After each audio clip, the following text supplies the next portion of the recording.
Hi everyone, I'm Xander. I just wanted to get it out there now that this is going to be a primarily IVF with ICSI FET type of videography or whatever. So if you want to follow, go ahead or peep in a few times. I know when I was going through the actual fresh cycle IVF, I would kind of peep in on different YouTubers, Someday Mama, Sweet Home Alabama, and a few others just to, see, what they were talking about throughout their process. If I get sidetracked because this is my first time doing this, if you want to leave a comment and ask me to touch on certain things, I can. Just going to try to give a quick review. I have been through uh, 5 IUIs. We're past that phase. That was, gosh, back in maybe like 2011, I want to say. All those were failed IUIs. So then we decided to go on with IVF. With the IVF process, I feel like or according to other people, our cycle was like, really good, a breeze. We didn't have any mishaps. We wound up retrieving 12 eggs out of the 12.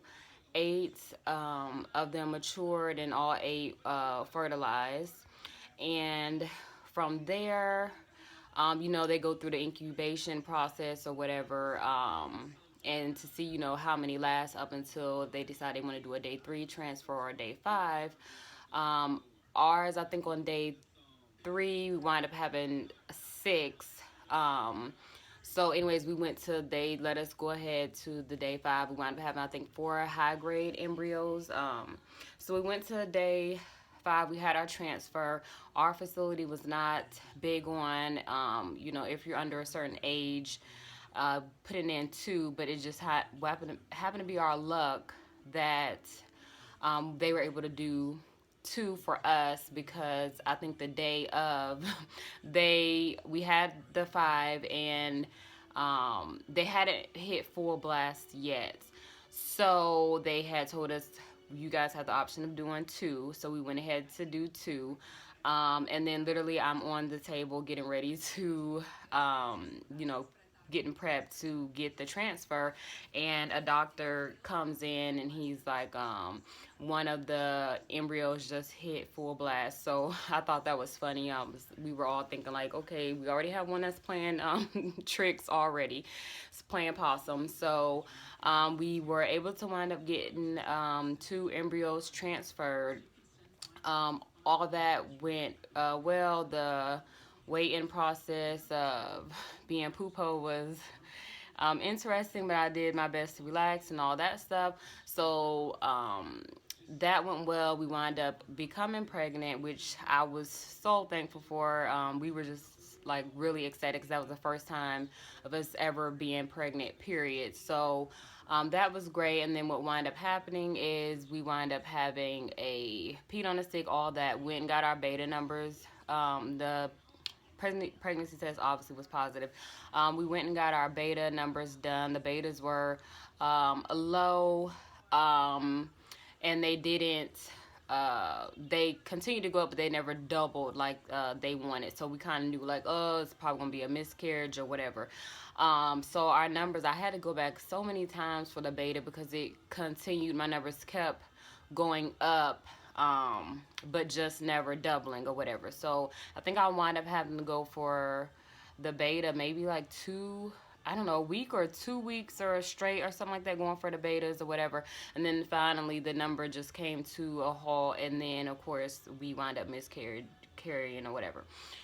So from that, we had our 5 embryos. We had transferred 2, so we wind up being able to freeze 3 of them, and they had all made it to, gosh, I think what was it, 6 on the 6th day they wound up freezing them, 6th or 7th day or whatever. So that was good news. So right now, and this was, gosh, I kept a journal. Some people do different things, but I wound up keeping a journal of it. So this was in 2014. So we took a break, took a break. So now we're at the point where we're getting ready to do a frozen embryo transfer, which so that's why I kind of decided like I wanted to go out and start this video journal or whatever. So I'm going to try my best to keep up with this and keep you guys posted. I know it helped me so much. I wasn't one of those people on YouTube who really wanted to comment or anything like that, but I did like to just see what people did during their journey.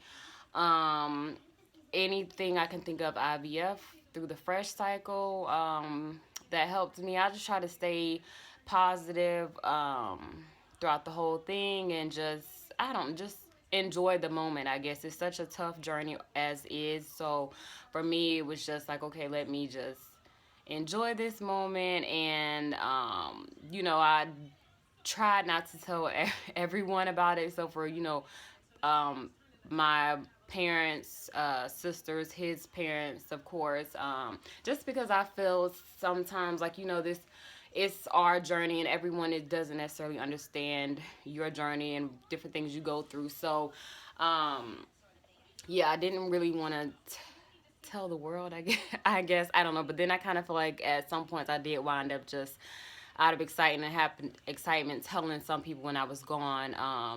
Our facility, we're a military family, so where we go is a completely different state because they do offer military help, but it's only certain facilities. So we had to travel there. So of course, we're traveling, and you're not being at work and you're out of town. Of course, people are like, "Where, what's going on, or where are you going?" Da da da. So I try to keep it discreet, but then some people that I was cool with or whatever, I kind of maybe let the cat out of the bag or whatever. But I don't regret that.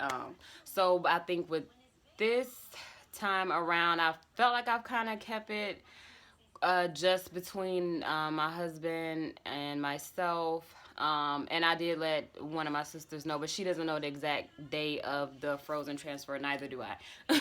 So I just want to have this. I guess if anyone has any questions, I don't know if I'll be of help, but or if you just want to tune in and see like how this goes.